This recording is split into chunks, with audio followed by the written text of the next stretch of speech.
Hello, this is Adore from Bricks Maven. This will be one of the first videos in the Getting Started series where I just take you through the Figma file and explain every single aspect of the file. I'll be showing you examples. I'll be showing you the settings. We'll be making tweaks here and there so that you can get up and running with the Alpha Figma UI Kit.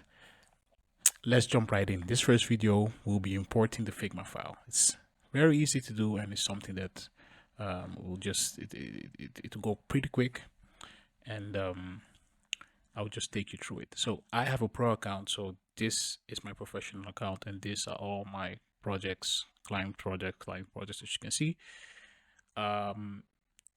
If you're running a free version, you'll be creating I believe you can create a project. I don't know what the limit is, but you also have the drafts. You can also import it in your drafts too. But now you should just go to add project, create a new project, go through it, continue, create one. I already created a project here. So it's called Introducing the Figma UI Kit. I'm going to create a new project in this a new file in this project. You click on import, and then you actually just import from computer. So now I'll just go through the wrong file, Figma file. You see the correct version. So it's loading. The previous versions took very long to load, and I think they were about 200 plus MB, but now it's all down to, I believe it was 20 MB, so it's pretty quick. Okay, so it's done. So there we have it. You can choose to rename it. You add your project name here.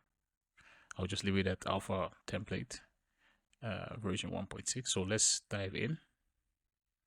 And if everything went well, you should see the following pages, and then you know everything is correct. So you should see the cover page.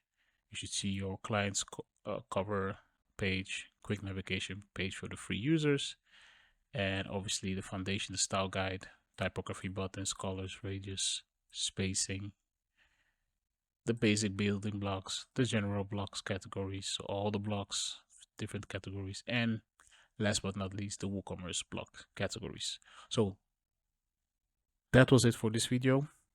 I just showed you how you can import a Figma file, and in the next video we'll start diving more in depth, and yeah, see you in the next video. Bye.